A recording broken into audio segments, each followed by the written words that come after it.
Hey guys, just making my part two of just my hacking story. So I was just getting to the part of, I think it was like just a couple days before he initially tried to hack me after I figured out. I think this was just after I caught my friend. I actually missed that part. I just kind of wanted to just tell like the hacking story, kind of just what happened before, during, and after. But this is after I caught my friend, and I knew what he was doing. I knew he was spying on me. I knew he had, my devices bugged. I knew he was behind accounts, and I knew his plan was to try and hack me. And like I said, he was physically stopping me on my computer from letting me open up the device panel that takes you to the back codes for you to identify malicious files, to see if I could find the rootkit or whatever malware was there. I was just trying to be guided by videos and stuff. I didn't know what I was doing. I was trying to do the best that I could, but like that's what he was doing. He was physically stopping me. So when I realized I was on a time crunch, and I was just trying to think of, like worst case scenario, if this guy does, okay, get into my accounts. The only thing I was worried about was my pictures and my files. So I detached as much stuff that I could, like all my financial stuff. I saved all my pictures. I saved all my files. I tried to delete as much as I could, but that's when I came across the part where like it was completely pointless because even if I did delete stuff, he could just upload it. So when I was in my Google account, that's when he realized what I was doing because I was detaching, like I was shutting down my Facebook account because he was tweaking like messages and stuff. So if I left it open, he would have just tweaked messages on his end. Plus he was trying to get into it too. So I completely shut it down because I'm like, nah, I know what you're doing. I know. Even though some of like keeping it open would have kind of helped me, but I don't really need it. But like I said, I was shutting down my accounts. I was getting rid of as much as I could, trying to prevent him from getting into as much as, he could if he did hack me.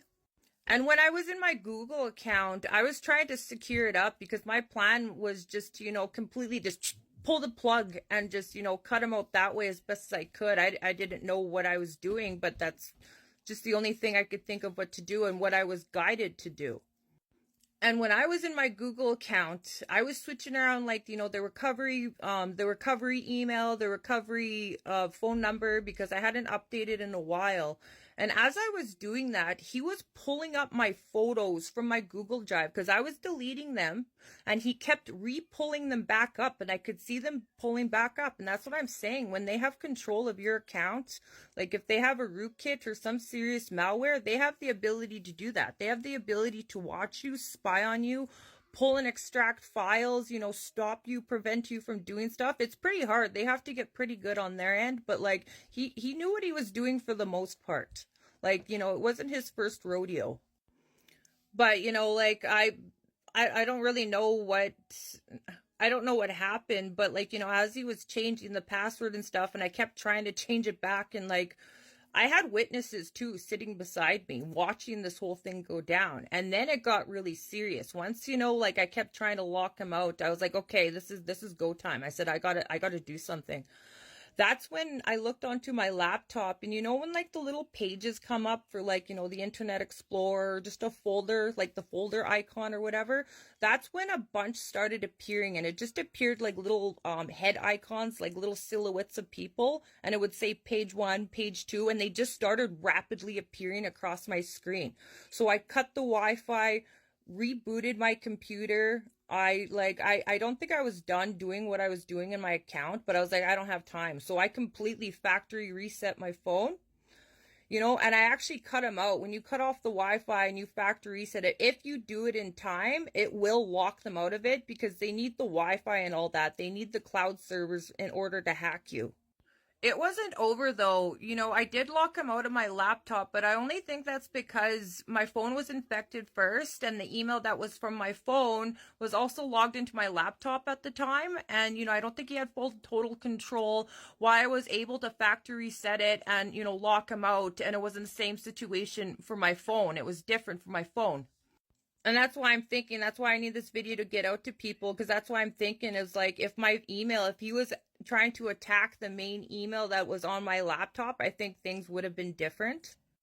But when I rebooted back up my phone, I was careful because I know that certain types of malware, like, you can reboot your phone, but it will still be infected. And, he was probably going to be careful and not give himself away. So I logged into a different account. Like, I just made up a new account, got on Facebook, started talking to people because I knew my phone was at risk. So I didn't want to reboot my original email that I had on it. And he was smart.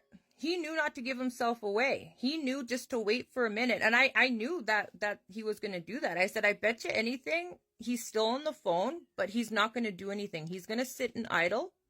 And sure enough, he was. And I thought correctly. I was smart about it. I purposely logged into a brand new, fresh email.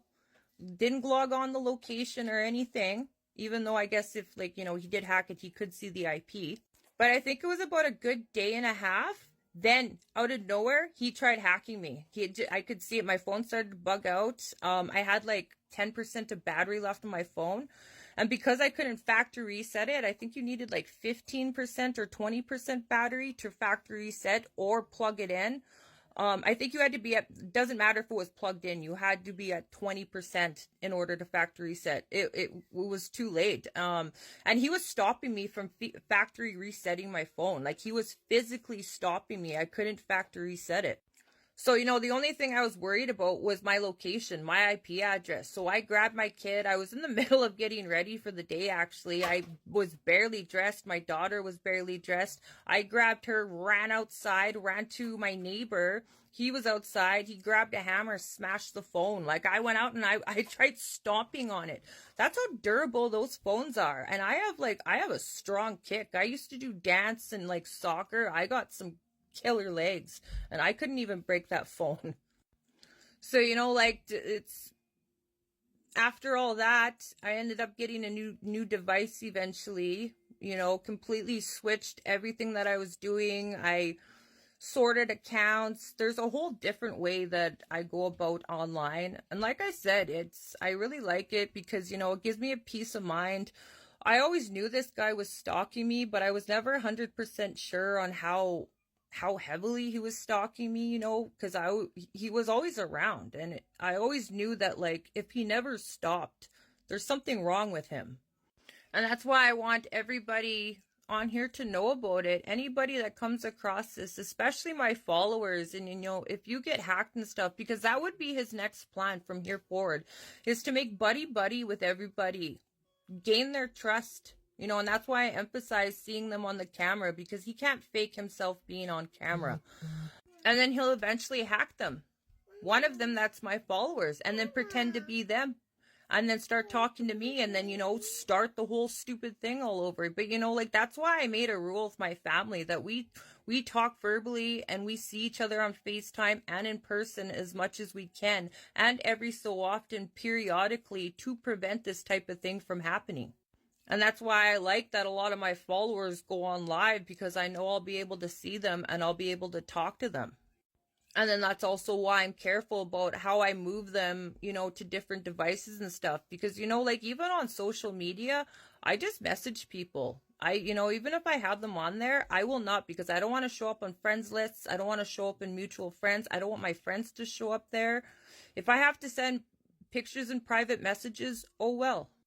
And that aids into legal issues too. It's not like I'm posting pictures to the public where this guy can steal them and, get away with that. These are in actual private messages. So if he was to steal them, hack people's accounts and take the photos that I have, yeah, big legal consequences for that. Because, when we post our pictures on Facebook and stuff, we're pretty much signing our rights away to our photos, right?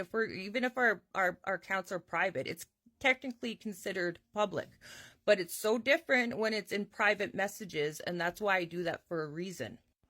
I'm gonna hack everybody she knows, so I'm everywhere, and she has no choice but to talk to me. Wah! How dare she reject me? I'm gonna ruin her life! How dare you reject I, the great old creep? I'm just really glad I can, joke and laugh about this now. It's not like the shockwave that it sent through me at the beginning of whoa! I just had to mock him a little bit when I thought about him hacking and pretending to be my friends and family.